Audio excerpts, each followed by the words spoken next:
In this next recording, Toteras takes apart critical thinking and explores what a woman really wants from a man while discussing the flaws of psychology and science. So it's not that I'm advocating a Jewish cause. The point that I'm raising is that the Jew had the concept of linear history well put together, at probably ahead of the Greeks' awareness of cyclicalness, or the apiron, the boundless, the unboundless, the changing. The Jew didn't want to think of a change. He thought of a change, all right, an orderly change into the next generation. And that change takes place in the Jewish thinking of history when the next generation is capable of accepting it, capable of putting it in its hands and saying, yes, I have it in my hands, I am in control of it, I am now moving along to the next movement. No matter how modern woman goes, the Jewish woman is incorporating it into the system that's been going on for centuries and centuries.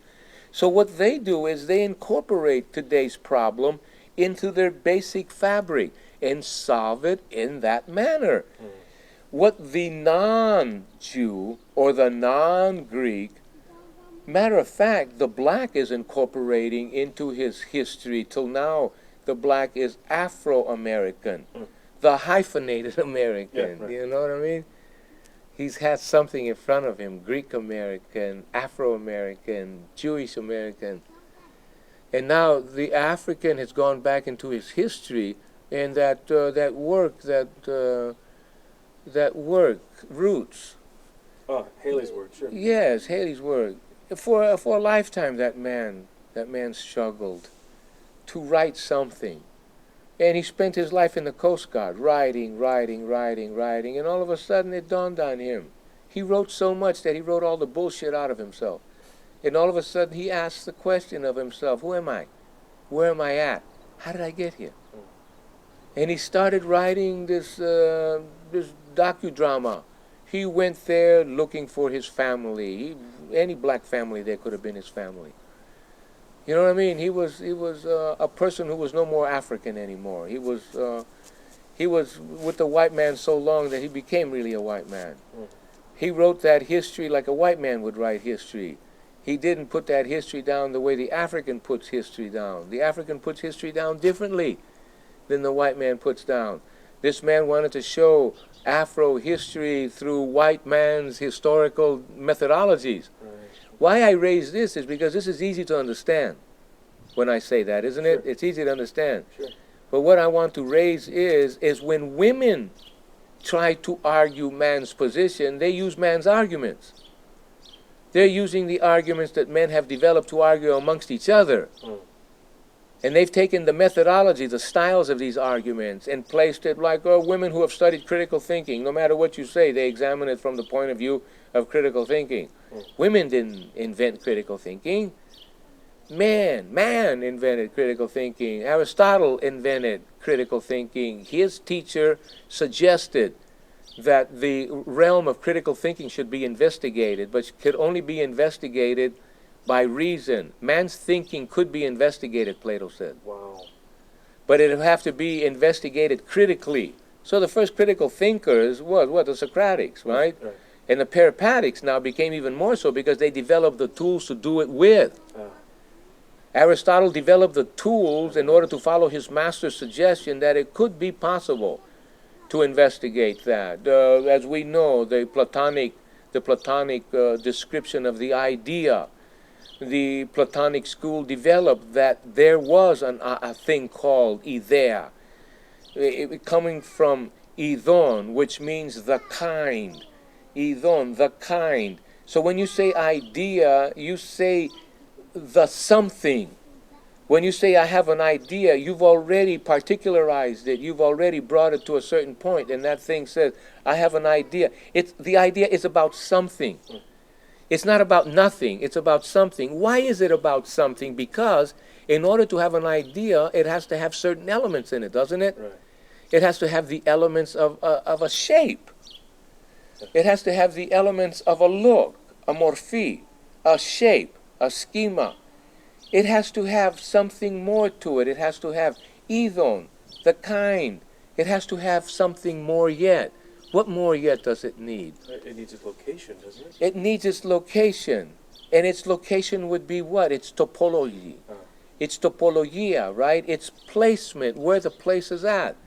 So you have certain things that are satisfied inherently in the concept of the idea, right?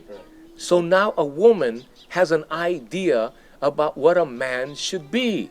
Before, the man had an idea of who he should be. And since we didn't interact daily in a communal way, each male was isolated in his home where the doors were closed and nobody knew what the fuck was going on. In a primitive society, everybody knew what dad was doing, right? Everybody. In a society like, maybe not so much in the big cities of Greece, but in the small towns of Greece, gossip kept that place as pure as the golden chalice. Gossip is what keeps a society clean, man. Everybody could look into your house. Anybody could walk into your house at any given time. The concept of privacy in Greece is not the same as the concept of privacy here. Oh, no. In Greek, I walk by, you're my friend, I open up the door and I whistle, "Hey, Yorgi, ere." So that means you're not going to be screwing your wife in the afternoon. Your friend could come in. And usually your mother lives in the house. And usually some cousin lives in the house. When in the hell are you going to make love to your wife? And when you do make love to her, you got to make sure that you make love without any wild passions, but very quietly. So the Greek learns to really screw very quietly. You know, wild fucking isn't really to a Greek. He screws very quietly because that's what the Italian is too. That's what makes the Italian such, in the eyes of women, that's what makes the Italian so a great lover. He's noted for because they live the same way. You know, 2 families, 3 families in 2 rooms, 3 rooms. And they have a little curtain, maybe, the father and the mother, that separates their bed so the children don't stare at the parent when the parent's sleeping. But now when does he make love to his wife? He can't make love to his wife during the day. Everybody's dropping in his house anyway. He's out working. When? When does he make love? That it raises the Lothario. The Lothario runs around here. When the man is away, the Lothario comes and satisfies the wife. But how's he going to get in the house? Everybody's in the house. Right? Everything has to be done with such discreetness that it develops a high sense of sensitivity. Don't you see that the conditions, not only must you be born, Evgenis, well-born, eugenics, right? Eugene, Oregon. Eugene, Oregon means fine birth in Greek. Eugene. Evgenis. Evgenis, politeness, means Evgenis. Genis is genes, right? Right? But the word genis in Greek also means birth. Right? And genes are the birth of something. That's why they're called genes. Genesis, they bring something to be. Right? Your cells have learned to copulate with each other. You have female and male in you, and they make it with each other. So that which is weak perishes, and that which is strong comes to be. You have to have the female in order to evolve. You cannot evolve without the female. There has to be sex. And that's how life solved its ability to be able to develop and to continue. Right? So now death is because, in the whole scheme of things, it seems somehow that if you were overpopulated, if you didn't die, you would totally consume the planet. So somehow or other, the planet knew that it should only have so much on it, and not more than. Now we've passed probably that point. And not only have we passed it biologically in its exterior biology, which affects us in the long run, but we've also gone past that point in the social biological. In that biological which creates a social condition. There's certain biological things about us that create social conditions, is not true? What is it that does this? Toilets. Biological, social. My friend who I told you did his graduate work on the sewers had sent me many interesting things in his study of toilets. Of course, it's like the alimentary canal, the study from your mouth until your anus. That's a continuous line, isn't it? In right. she goes, out she goes. Inbound, outbound. Right? It's the same with the study of sewers in Manila. He had to also study toilets. And so, where do you stop? So he stopped and went to ancient times, to Babylonia. How did people shit? Was it a social thing, a communal thing, a private thing? Like in modern times, it's considered to be a private thing until you go into the army, and then the army makes it a public thing. What are we talking about so we don't get lost? We're talking about men. We're talking about men and the demands that have been placed on men.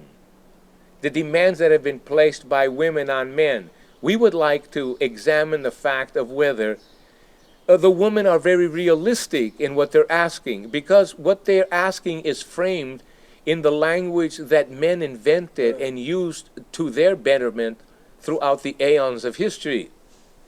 Now, the only way a woman can get what she wants is to literally give up that which she has. She has to do that, and she's willing to do that. More women are leaving their families now than men are leaving. They're just getting up and leaving, man. They're saying, fuck it. So this period has happened before. We saw this, and we well documented from the Roman period far more than the Greek period of documentation. The Roman period documented it quite well because the men during the Roman period had asked for legislation to curtail the women's activities in society because the women became notorious now. Notorious. The activities of the emperor's wife was everyday common gossip in a city of 1 million people, which was Rome. Rome was no small little hickwater town, Athens at its height was about 60 to 100,000 at its height, right? The plains of Attica, they were the most beautiful places on earth, These men contributed to the development of thought under the most ideal conditions known to man. A bit chilly in the winter, good for indoors. The hearth was on. The business began. March was warm all the way to November. And sometimes even to December. So you only had 2 months of winter. And that was it. And olive groves, orange groves, the beautiful waters that you went down and you swam in them. Talutra, the baths, that were by Olympia. They went there, hot waters, within walking distance of Athens, a day outing, you know what I mean? That's where the Olympic runner is. He ran 25 miles at the Battle of Marathon. Huh? And the Springs of Marathon, which was 25 miles away. But all the way there, they had places every 4 or 5 miles you walked, and they had places to rest. So it might take you 2-3 days to get there. The Greek was not in a hurry, especially the Athenian. He was not in a hurry, man. He made it beautiful going. Not only make it beautiful now that we're even doing it. The money that we get, the things that we do, the things that we gain are all spent. One makes money in order to spend it, to buy. Absolutely. He might get beauty out of earning his money. The money isn't beautiful. The money just pays the bills. The money is useless other than paying its bills. It has no intrinsic beauty to it. The activity is beautiful. It might be 100 years from now, the activity of looking for the right man by the woman was what the beautiful period of this history was. Wow. The looking for him. The looking for the golden chalice. The looking for someone who will satisfy them other than sexually. They found out that sex has its limit. People would think before, how? Now watch this. This is interesting. When I was a kid, the thought of a man having multiple women was just ununderstandable. We knew that movie stars and rich men did these things, but we knew that these people had no morals, and their women went after them because they were good looking and what have you not. Women didn't go after them because they were good looking. Women went after them because they had influence. They had money. You understand? The women that went after them weren't women that were seeking to love a person, because what woman would really want to share her lover with a bunch of other women? Yeah, exactly. And what woman would ever go to these men and ask them of such a thing? He'd say, yes, I'm willing to do that, but what are you going to give me in return? I'm giving up something that I have already, and you're asking me to give this up. What is it that you have? She says, well, I will give you my endearing love. But this is a unilateral contract. It's a contract that asks for a promise, and the payments wait somewhere down the line. It isn't an exchange of promises with a consideration from both people up front. It's not that. It's, I want something from you with a promise that if that takes place, I will give you something that's really always in a developmental state. Now, how can you love me today? You might love me differently tomorrow, right? You might love me a year from now. You might love me differently. Or you might not care for me at all. Something along the line has, these things are so conditional on so many things that you can't bargain with something that has so many facets of possibility. You can only bargain with something that doesn't have any more possibility than what it is. Right? Sure. So you can't argue with possibilities that will take place in the future, like somebody saying, here's $10,000 for something you might think about in the future. Let's say, for instance, somebody was to say, I'll give you $10,000 for everything you produce from here on in. Keep what you got, but I want everything that you produce from here on in, and I'll pay you right now. I say, I might not produce anything. He said, I'm taking that chance. Right? Now, he's taking a chance because he hopes that by that chance that he took, he's going to do either save all your stuff for posterity, maybe his activity was noble, or he was going to make himself a pile of money somewhere along the line. Because he bought for a small part. He bought the whole action for a small amount to be paid today. Now, if these activities are gone into promises with people, we see immediately, that they're ridiculous. Promises to people are ridiculous. I promise to love you. I promise to be with you. I promise. You don't have enough honor in you to when you say times are hard. I was with a sergeant in Korea, and his name was Zagruski. This is an interesting story, man, because I learned a lot from that man. And I had just known him maybe 5 or 6 days, right? Now, this guy was a professional soldier that had fought in the First World War. This is 1950, remember. This is not 1990. 1950. He had been in the Army when he was a kid, 16, 17 years old. Got out of the Army, stayed, joined up again. In them days, you could buy your way out. Bought his way out, come back in and out of the Army, in and out of the Army. He had a family now. He had 2 daughters. He was there in Korea. He was in his 50s. Probably could have said, I got a heart attack, get out of there. Right? He could have done that. And you know what he told me? He said, I've been living on these guys and promising them all the time that I would give them my best if the time came. He said, now it's time to pay off. Did you hear what I said? No. Did you hear what I said? This is honor, man. This is a man. This man don't need to bond himself or play drums or beg or cry. This man was a man. Why? Because a man did it. A woman could have done it too. We have very famous women in our history.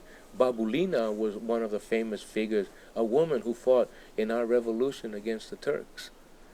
She fought, man, with the ferocity of a man. She's revered in Greece. Our Amazons. Amazona means tit in classical Greek. Means without tit. The Amazon means in Greek, in classical Greek, the woman with one tit. Why one tit? Because she pulled the bow with her left hand. Oh, wow. Right? Pow. She had one tit. No tit was in the way. Wow, good deal. No tit was in the way, so they would take their tit off, right? So, we have, our women in tragedy were very fierce women. They died for their principle. So the Greek knows, man, that a woman can die just as easily as a man can. But it wasn't a woman that said this. It was a man that said this. Had a woman told me this, I would have said, I learned this from a woman. But I learned this from a man. So from then on in, my stability was that. My highest peak of male eudaimonia, the highest place that a man could go to, was his word. His word, man. You've got nothing else but your word. Fine, you say. I accept it. Don't get upset. Don't get excited. But the problem is, in the world that seeks for profit, you can only have profit when other people don't benefit in the same kind of profit. Yours is more. You've made them work more. You've produced more. You've done something more of whatever is necessary. You beat out the competition, as it were. You kept things secret. You learned how not to talk. Not only was it external, but it's also internal, because inside of these corporate giants, the benefits of becoming a vice president are unheard of to the common man. Yeah. So what you learn is, you learn what might be known tactful deceit. Tactful deceit. Tactful deceit. This becomes part of your virtue. This becomes part of the arm that you live in. This becomes part of the modern virtue of man. What virtues are the women asking for from man? I'm sure that they're not asking for the virtues of virginity. They're not asking for that kind of purity. But let's see what the virtues that man has today. What virtues does a man have today? He has the virtue of aggressiveness. He's aggressive, they say. That's a good quality. We are looking for... I one time stayed and studied 1 month, all the WAN ads, to see how many times the word aggressiveness was used in the ads. And I came out with 750 of them. Jesus. The word aggressive in 1 month's time in the ads. Aggressiveness. They wanted 750 aggressive statements. They were looking for an aggressive person who was aggressive. A person who wasn't afraid to be aggressive. All these, so what they were doing is they were developing the aggressive as a virtue, something that was necessary to obtain this job. Now, I'm sure that a person who took the time out and the money to pay, he went to the newspaper and paid the money to have that. I'm sure that he knows what an aggressive person is. So let's say, like a friend of mine showed up during the Vietnam draft, dressed, he was a martial artist. And he came dressed in his kimono, his sash. He came dressed as a samurai. And he cut his hair just like a samurai, and he put it on a knot.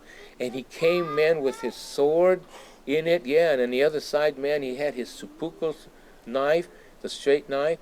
And he went there and he said, you called me, he says, as if I was a coward. He says, I'll show you, he says, what honorable men are like. And he kneeled in front of him, man, and he slit his gut. Oh. Yeah, he's the guy that made Richard's guitar. He killed himself right there in front of the draft board. Oh, wow. Yeah, he committed seppuku. He disemboweled himself, man, in a ritual. Because they had dishonored him. Yeah, right.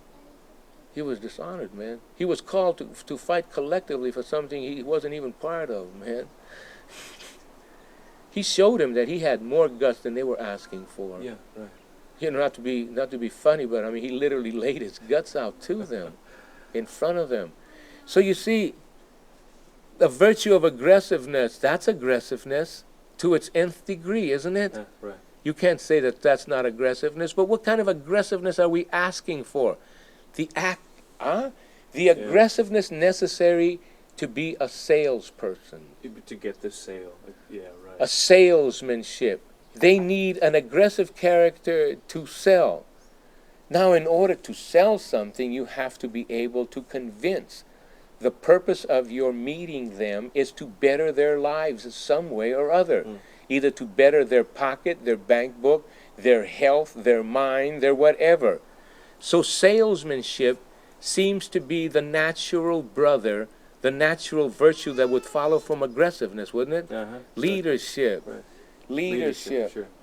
Leadership then shows up. Because in order to have aggressiveness, salesmanship, you also must convince the person that you are telling the truth. Right. And the one who tells the truth leads the flock. Christianity taught us that. Yeah, exactly. He who utters the truth is the one who leads us. Ask what from your king but the truth. If your king loves you, he will give you the truth.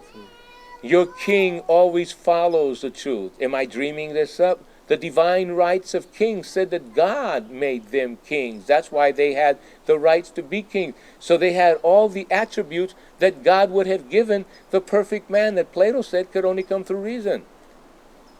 The king was given this by God, the divine rights of king. Where do you get your power, the king was asked. He said, the divine right.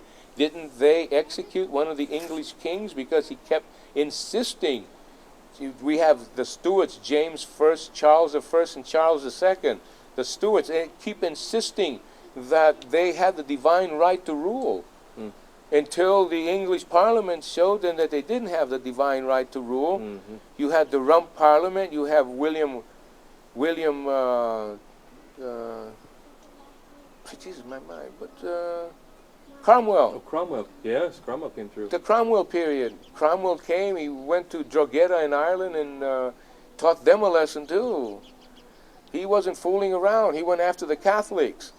James I was a Catholic. He went after the Catholics in a vicious way.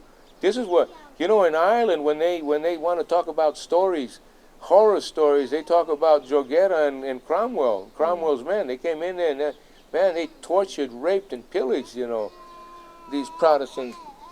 So what you're looking at, what are we raising here? We're raising now the abilities of certain areas to develop certain thoughts within their given times in order to expedite something that they want expedited. Does that make sense? Sure. Huh? The women today are looking for something in a man, and all he has so far, as we looked at, he has aggressiveness as a virtue. He has salesmanship as a virtue. He has leadership as a virtue. Leadership. He's a leader. He's a leader, a person you can believe is the leader. So you have this man here contains the morals. And now he has also something that is necessary to keep all these three things together. He has to learn how to shut his mouth. He has to learn how to say, yes, sir, Mr. George, or yes, sir, Captain Smith, or yes, sir, of course, sir. I think you're right, sir, but could I also interject the following, that I think that we should, of course we should if you agree to it, sir. I think that we should look at our profit and loss statements and somehow or other try to understand that the stockholders have to be told that we do have to take over this other company in this way that I have written out here in this. Now, I submit this to you. I would like you to look at it. I hope you don't feel that I'm being heavily presumptuous. Stop. The telegram ends there. In there, somehow I've detected 15 to 20 boot-licking terms. Terms that make a man stink. Terms that when that man goes to his wife and he talks to his wife like that, she doesn't want to hear that shit. Right. You've been practicing this all day. You spent 6, 7, 10 years in college getting your MBA, your business doctorate on how to juggle, on how to mess, on how to do. It's always been a question in my mind that if two generations could come together in one specific place. So I bring into this association with this 1.5-year-old child, I bring in this association the classical learnings that go back to 400 BC, and now plus my age in comparison to his. And somehow or other, there must be something that fuses between his voice, his sounds, his view for the world, and my older conclusionary view of the world. He has no conclusions yet, and I'm full of conclusions. So it might be nice to hear, talking along with me in dialogue, this 1.5-year-old boy who will give me a world that has no conclusions at all, but just has pure possibilities, tonal, physical, whatever could be devised and thought up by man, and a person who has nothing but opinions and conclusions. So why don't we have an experiment here? It's like a jam session between Father, his child, and me, and let's see if everything comes together somehow in a dialogue that's different than anything that we've ever experienced. Because when one wants to convey to someone with purpose and end in view, he wants that person's total attention. And if the attention is rattled by any kind of noise, one loses his attention. What I say doesn't require attention. I babble things. So in a sense, I do what that child does. The only thing is mine's are in words and his are in tones. Right? Pure tones. Very few words. So, okay, so we should... I understand. And both of us together will do something, I'm sure. Somehow or other, both of us together will get our purposes across in the short period here in front of us. What I wanted to talk about today is I don't want to debunk psychology. I want to put psychology where it really belongs at. It claims itself to be a science, and I accept it to be that. I accept it to be a science. And I want to, from here, just read now and then, and I will read from my notes now and then from my notes. But why I want to read from my notes is when you're playing a very difficult piece of music, you want the notes there because we have a tendency sometimes to leave out a note. And if you leave it out enough, you set up a pattern of all the things that have been left out as opposed to all the things that are there. Right? So I will refer to my notes. Right? And then when I have a feeling to talk about it, I just wander off like that child does. And maybe me and him will make sounds together. I don't know. We'll just have to work it out. We're working out what some people might consider logoretics, just words that are placed together randomly and they come out to mean something that once meant something else. That might even take place. So we'll see what takes place, all right? We won't be bound by any rules of conduct, right? I make the first statement that psychology, all it can do is measure the heat of your body, the galvanometer. Measure the heat of your body, all right? To test its reactions, to test its feelings, to test it if it's sweating, all right? Good. This is its only measurement. The rest of the measurements we'll have to figure out. Why I'm quiet here for a while, I'm reading this thing, and I have trouble when I read things. I have trouble understanding them, really, even if I wrote them. So it might not be the way to go. We can't understand men from psychology books. We can only understand men from works of literature. Because in the works of literature, great masters have sat and made observations about men and their actions. And they wrote about the way men act. So you wouldn't want to read a psychology book about men, because what you would be reading is the prejudiced view of an observer, a one observer. Right? Now what is that this observer has been given credentials that he is capable of making observations. So it would be possible that this person makes an observation on a group of people or a person and have this now documented as what is. These are the actions of men. But now if we looked at what psychology does, we might say, let's do that. Let's say that we will put psychology on a certain position and we want to see if psychology will do what it says it does. That's all. Now, psychology is a science, and a science has certain parts to it that make it... The problem with psychology is it doesn't define any duties. It doesn't tell you. As a matter of fact, it doesn't even want to raise that problem. It doesn't define any duty. What it does is it defines your wants. It defines your psychological wants, the things that you need, right? And it defines your wants for food and shelter and clothing. It defines activity, which is fun. You know, like Las Vegas is filled with psychological insights in order to get your money, in order to be able to go there and relax and have fun. Fun is a whole different concept in modern time. You did never have this thought of fun in the classical times. You had the thought of pleasure, but you didn't have the thought of fun. Fun is a modern term, you know. Fun is something that's developed just recently. In places like Las Vegas and fun capitals, psychology has defined effective, directive effort. It defines effort. It can define effort. It can bring about, you know, certain salesmanship courses that are psychologically been worked out. It can define psychologically beauty, right? It defines beauty, doesn't it? And these magazines, the Cosmopolitan and all that you buy, they define beauty. Sure, definitely. Okay, they define sex. Psychology, the schools of psychology are the ones that have been defining sex for the last 50 years or so. You know, right? Matter of fact, Havelock Hill, who was a famous, I'd say, a sexologist, but he never professed to be a psychologist or anything. You know, he was a person who was interested in that area, and he did volumes on that work. It's amazing. You ever read his works? No, never have. Oh man, you got to read them works.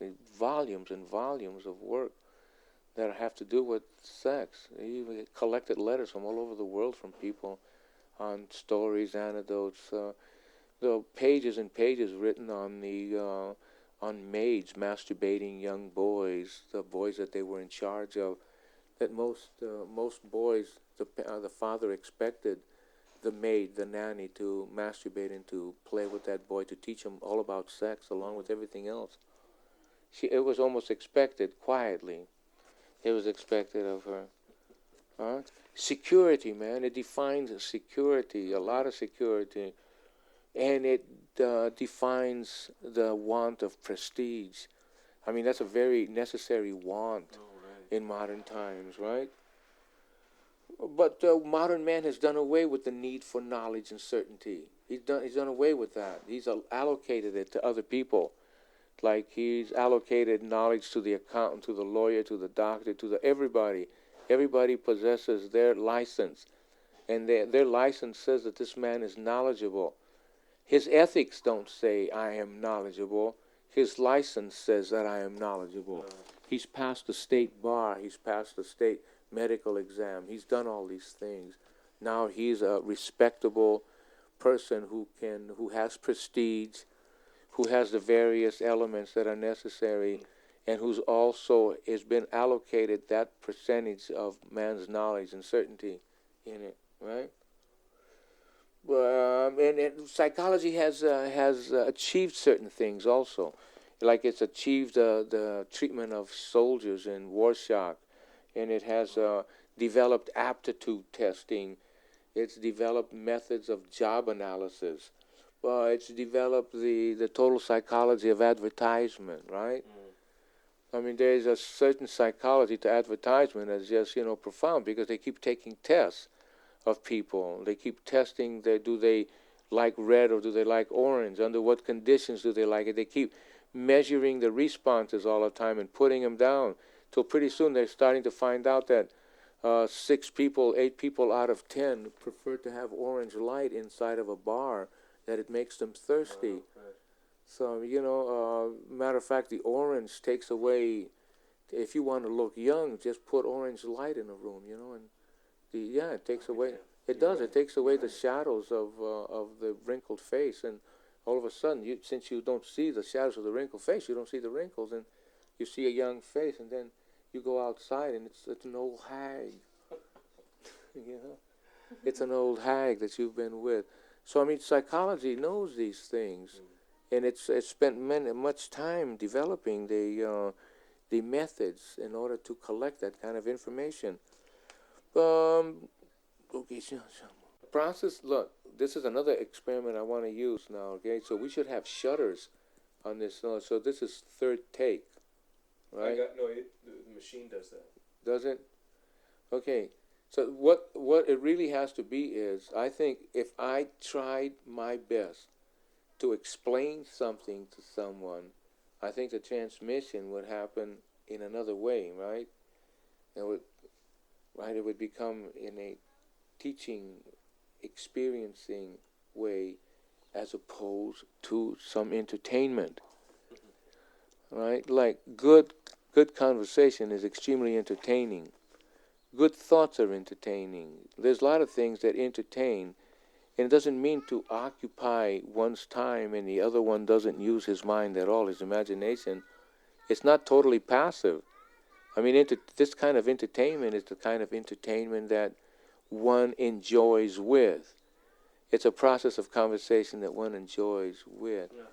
So in the process of trying to explain it, if one could feel that, there would be a nicer feeling to the possibilities of things being or not being, right? The possibilities of there might be something to the argument. Now, the argument that I've been posing is, the problem now between man and woman isn't something that just happened today. It's been going on for a long time. It's been going on for centuries. And it's women's desire to share this earth with the man who they feel without them there wouldn't have been any man. Yeah. I mean, let's face it, they need both of each other, so why shouldn't both of them share the world together? It means that's a reasonable proposition. That's not the part we're talking about. We're talking about the activities, the feelings between man and woman, and we're talking about that position that man finds himself in relationship to women in the various terms of history, in the various periods of history. So as a man felt, let's say, in the time of Rome, his feelings for a woman in the time of Rome, would they be the same feelings that we have now? Well, we know his emotions for sex, his drives, his innate drives for sex would be dictating to him his activities in order to make it with him, right? Okay, so his need for the woman at that time was just as necessary as the need for a woman in modern times is, because you have 2 or 3 million years of evolution that are involved here, and so you're not saying that it's something that is just culturally taught. Sex is not a culturally taught subject, no more than eating is. I mean, the desire to eat is the basic desire. The desire to procreate is just as basic with it. So from it stems, because it moves through civilized channels, many curtailments to it have been raised, many prohibitions, morals, conduct, ethics, disguised in a lot of names, mores. There's a lot of names disguised, and what are they disguising is the appropriate position of man and woman. So for some reason or other, society developed into the point that women were subjected to more primitive, maybe, attitudes. We don't know how man treated women in a dim past. We can only conjecture. And we don't know how. Maybe it was the woman that was the aggressor, and something happened. If the man was the aggressor, then his mating, the men do have certain mating instincts to them. You know, you see it. They preen. Their faces change. Their whole demeanor changes, as opposed to a man who's been married happily and bored for 5 or 6, 7 years, and he's been with a woman and she just doesn't turn him on anymore like she used to turn him on. But now and then, when he feels the need to put it in her, when he feels the need, so he's in more of a biological clock now, when he feels the need to do it. So you have a lot of instinct in man. Now the issue that I wanted to raise again was to see if psychology itself helped understand this. To see if it was possible for psychology to help understand this. So, of course, like everybody else, you'd have to take a look and see what psychology has been doing. Right. Not that you say, why you want to rub against psychology? Because psychology does look at the stress and tries to measure stress. And then on the same hand, not only does it try, but then like the good physician prescribes something for it. Right. And then if you could only do this, this, and that, whatever it is that you want would take place. Because we do, as psychologists, address wants. We address wants. Didn't we say we address the wants? Right. Does psychology address any other problem that needs addressing? I mean, does it address anything more than what we said, right? It addresses mental illness. It addresses job analyses. Right. It addresses psychology of advertisement, attention-getting techniques. It addresses these issues. It addresses motivating techniques to motivate others to buy, to sell, to vote, to declare war. They developed these things. So what do we have in there? How many do we have? We have one. We have soldiers of shock, mental illness, aptitude testing, job analysis. We have psychology of advertisement. We have attention-getting techniques, motivating techniques. So we have 7 things there, right? The 7 wonders of the modern world. Couldn't we say that these are the 7 wonders of the modern? Yeah, psychology is covering, right? But now the issue that raises is, does psychology address any other problem that needs addressing? If it addresses these 7, does it address anything more? Are we on? Does it address anything more? Does it address anything more? I mean, does it need to address anything more? Nothing in the essential realm, really. I don't think. Nothing in the essential realm. Nothing that would tell us if the advertising man actually believes his own bullshit. Right? Am I? Yeah, right. Is that right? Is there more than one kind of love in the world? I mean, could psychology tell us that? Is there anything more than one love in the world? Is there any other kind of love in the world? Psychology couldn't define love to us. No. The poet seems to have no trouble. I seem to be in love when I read a good poem. One could study all the psychology books written and never be able to raise the question of love, of desire, of the relationships between man and woman. No psychology has ever addressed the need for man to have a woman, because the same problem raises itself when you do that. How? How can you make it scientific if you can't measure it, you can't raise the hypotheses and test the hypotheses with good experiments? Therefore, love doesn't exist. Right? Wow, yeah. It doesn't exist. According to psychology, it doesn't exist because it can't be measured. It can't be observed. So therefore, it doesn't exist. But like the platypus, in zoology, in physiology, in biology, the platypus becomes something that's always referred to. So it's almost like an anomaly. It's the platypus becomes a cliche. So we say that the platypus destroys all the concepts of evolution because it's a mammal that has webbed feet, that gives birth as an egg, that has a bill like a duck. I mean, it's a strange creature, right? That seems like somebody tried to put together to screw up the evolutionists. Love falls into that same platypus. Yes, and love does the same thing. Now, if you relegated yourself to asking and answering it with intuitive questions, you're not scientific. And in the same time of history, measurement is the criterion for understanding man. You can't understand man today. This is why I say that we should have an art show of the modern man. Don't you see? Yeah, right. We have the descriptions of this man. We can create him. Like, I believe in art. I don't paint no more.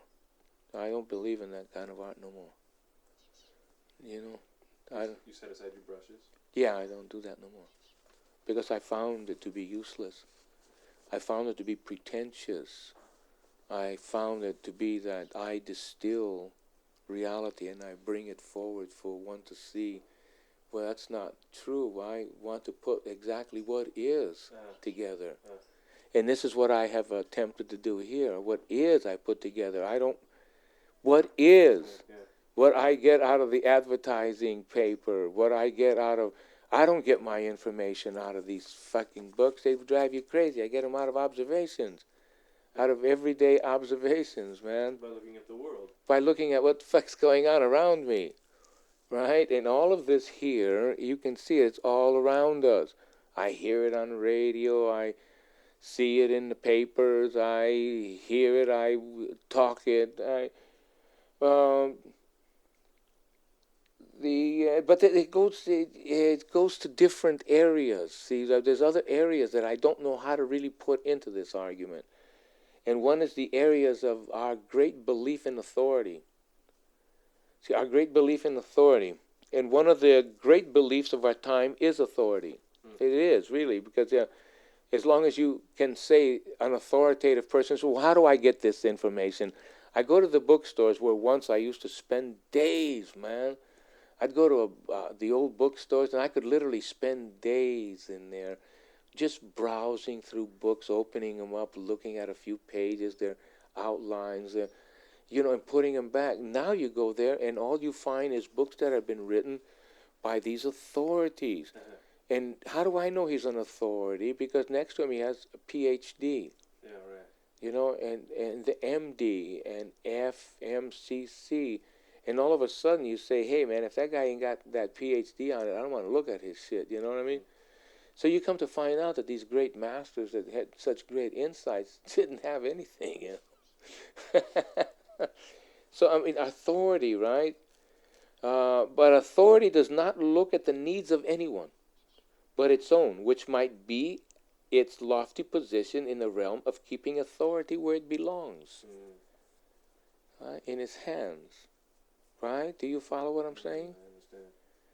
I mean, authority is one of the things that you really, have disrespect for. Authority made by man is evil, since it is the desires of what man wants for himself. And the authority of a man can become the pain and dissolution of those all around him. But hatred is a bad word in modern times. It is and has been measured, that it brings stress to your heart and to your lungs. It feeds pain into your system. It breaks up your digestion. Be careful, a psychologist tells you. Poison is the only thing that can come from hatred, since it's probably the only emotion that the psychologist feels safe to talk about, since it causes stress.